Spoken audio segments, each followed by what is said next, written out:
We're continuing to watch the confirmation hearing of Senator Jeff Sessions. That is Senator Amy Klobuchar speaking at the moment. We will keep you updated throughout the hour on what happens and continues to go forward. Interesting, fascinating. I can't wait to see. Absolutely. Well, we are one day away from President-elect Donald Trump's highly anticipated news conference, and tomorrow Mr. Trump is scheduled to hold his first formal question and answer session since July. It comes as his transition team announces his son-in-law, Jared Kushner, has been appointed as senior advisor to the president. And though critics are now citing federal anti-nepotism laws, Kushner's lawyer says those laws do not apply in this case, and many legal minds say they agree. All right, let's first start with what the video was, and that was the pop-up impromptu news conference that we saw yesterday, kind of at the tower. So now we've got the big one coming up. Big one's coming, but he's been talking to the press since he got elected. He's gone out several times to talk to the pool. He had to sit down with the New York Times. He was at Condé Nast. I mean, this notion that he's not been out there is a little exaggerated because he goes down fairly regularly and talks to the press corps at Trump Tower. He talked to him at Mar-a-Lago, at Bedminster. We saw that on New Year's Eve. He came out and answered some questions about Obamacare. He's been actually extremely accessible, but tomorrow is sort of the big one that a lot of the folks have been anticipating. So what do you think the president-elect will say about Jared Kushner? Well, I think he's going to. Well, the Jared piece was handled yesterday and very well. I mean, Jared is someone. But more questions to come. No, about I'm sure that. there'll be plenty of questions. But I think Jared is someone that he has spoken about with not just Jared, but his entire family and how much their opinion matters to him and their input and concerns. Jared's been hugely important during the campaign, not just in business but in politics, giving his father-in-law advice, working with the senior staff, and I think he's going to be a huge asset to not just this president but this country through his roles and connections down in Washington, D.C.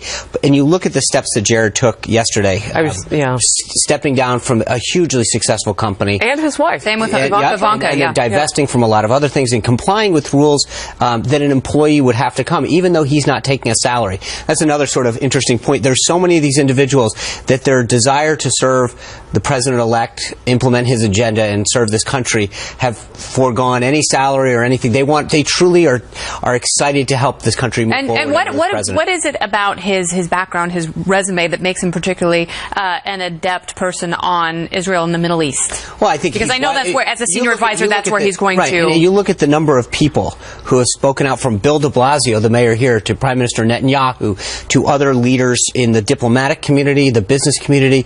Jared is someone who has gotten a high level of praise and respect from across the board because I think he has a really keen understanding of the concerns that this country faces, not just in business but in foreign policy. But where does his expertise in the Middle East and Israel come from? From his time in Israel, from his faith, and from his connections, frankly. I think he has worked with AIPAC and a lot of other groups and a lot of other leaders in the Israeli community, in the Jewish faith community, to try to figure out ways to help foster our relationship as a country with Israel, but also to help try to solve Middle East peace and to bring productive and constructive ideas to the table to key leaders in this process. Well, so timely, too, with what's gone on with the United Nations and Israel really needing to know how much we support them as a and nation. I think that's going to be, the interesting here is it's not just Israel. The president-elect's taken almost 100 phone calls from foreign leaders it's a breath of fresh air to them. And they say to him on the phone, Mr. President-elect, we are excited that you're taking office. We haven't had a relationship with the United States in a few years. We're excited that you want to work with us. And so there's a genuine excitement, not just in this country, but around the world. You see these world leaders calling him and telling him how excited they are. Well, we know he's going to talk with Theresa May. Right. Yeah. So will there be any new trade agreements with Britain in light of the Brexit vote? I think that you've seen Minister Johnson come out. He was here this week, and there's going to be a discussion about whether or not we can work with Britain to establish a bilateral trade agreement.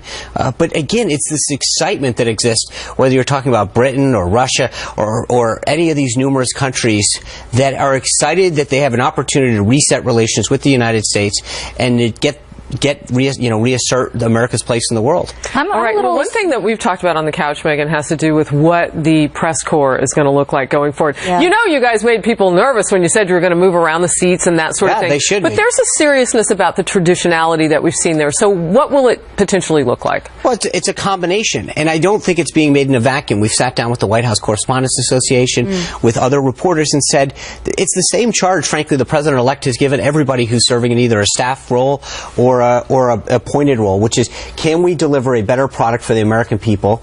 Can we do things better and smarter? And I think that's what we've done in the press shop, at least, is talk to reporters and other stakeholders, figured out, can we bring more people into the process?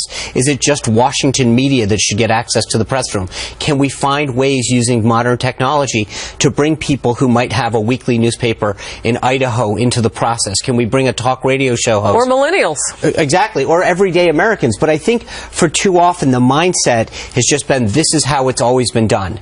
And I think there's a level of innovation that needs to be brought to all of government. Daily briefings? Sure. Absolutely. But it's a question of, do they all need to be televised? Do they all need to be in a particular place? And again, this is a decision that we can have with the press corps. Is there a way, instead of just having 49 seats in the press corps, can we expand the ability to bring more Americans into the process, either by technology or a bigger space or what have you? But there are discussions that should have, and to respect some of the traditions that have occurred, but also to make sure that we're updating it with technology. All right, some different voices among that press corps is what I'm hearing you say.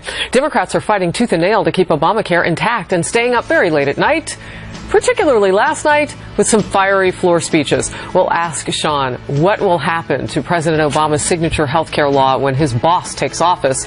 Fewer than 2 weeks away from today. That's a big smile on your face. We're coming back.